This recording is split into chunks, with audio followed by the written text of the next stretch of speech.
बुखारी शरीफ की इस हदीस नंबर 2442 को देखिए, जिसके अंदर प्रोफेट मोहम्मद सल्लल्लाहु अलैहि वसल्लम ने फरमाया है, क़ाल नबी सल्लल्लाहु अलैहि वसल्लम अल मुस्लिमु अखुल मुस्लिम, जिसका हिंदी ट्रांसलेट होता है कि एक मुसलमान दूसरे मुसलमान का भाई है। तो चलिए मैं आपको इस वीडियो के माध्यम से समझाता हूँ कि मुस्लिम्स लोग इस हदीस को अपनी एक्चुअल एग्जिस्टेंस में कितना अप्लाई करते हैं। तो ये है सूडान कंट्री का मैप, जो कि नॉर्थ ईस्ट अफ्रीका में लोकेटेड है और सूडान की टोटल पॉपुलेशन में से 91% से 97% सुन्नी मुस्लिम्स है और सूडान एक सुन्नी मुस्लिम मेजोरिटी कंट्री है। तो साल 2021 में सूडान के ही दो मिलिट्री ग्रुप्स मिलकर सूडान की गवर्नमेंट को ओवरथ्रो कर देते हैं और पूरे सूडान के ऊपर कंट्रोल कर लेते हैं, जिनमें से एक का नाम है सूडान आर्म फोर्स और इसको लीड करता है general Abdel Fattah al Burhan. तो दूसरा ग्रुप है द रैपिड सपोर्ट फोर्स और इसको लीड करता है जनरल मोहम्मद हमदान अल हिमेती। 2021 से 2023 तक ये दोनों ग्रुप्स मिलकर सूडान के ऊपर रूल करते हैं और फिर 2023 में इन दोनों ग्रुप्स के बीच भी कुछ चीजों को लेकर डिसएग्रीमेंट हो जाता है, जिसके बाद ये दोनों ग्रुप्स आपस में ही लड़ने लगते हैं और फिर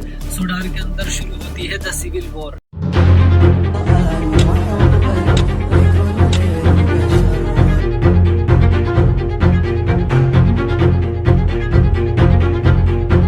इन दो जनरल्स की सत्ता की भूख में सूडान के 1.5 लाख इनोसेंट्स लोगों को मौत के घाट उतार दिया है और सूडान की इस तबाही और कत्लेआम के पीछे किन लोगों का हाथ है, अगर आप लोग उनका नाम सुनोगे तो शॉक हो जाओगे। तो सूडान के इस जेनोसाइड को समझने के लिए मैं आपको 4 कंपनीज के नाम बताता हूँ।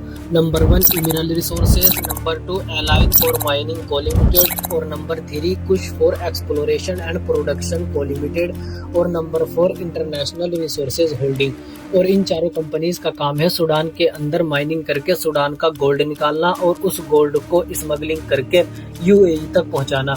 और मैं आपको बता दूं, ये चारों कंपनीज सूडान की नहीं बल्कि यूएई की गवर्नमेंट के अंडर काम करती है।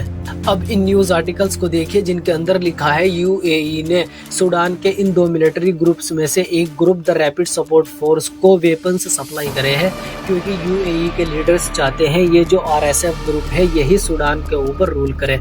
और ये आरएसएफ ग्रुप पिछले कई सालों से यूएई गवर्नमेंट के साथ मिलकर काम करता है और इस ग्रुप के दुबई के अंदर भी बिजनेसेस है, इसीलिए यूएई गवर्नमेंट आरएसएफ ग्रुप को सपोर्ट करती है। तो मैंने इस वीडियो की स्टार्टिंग में आपको एक हदीस सुनाई थी, क़ाल नबी सल्लल्लाहु अलैहि वसल्लम अल मुस्लिमु अखुल मुस्लिम, कि एक मुसलमान दूसरे मुसलमान का भाई है। तो आप लोग इस बात से अंदाजा लगा सकते हैं कि फलस्तीन के अंदर जो 2 सालों में डिवास्टेशन एंड डिस्ट्रक्शन देखा है वो तो फिर भी इस्लाम के एनिमीज इजराइल ने किया था।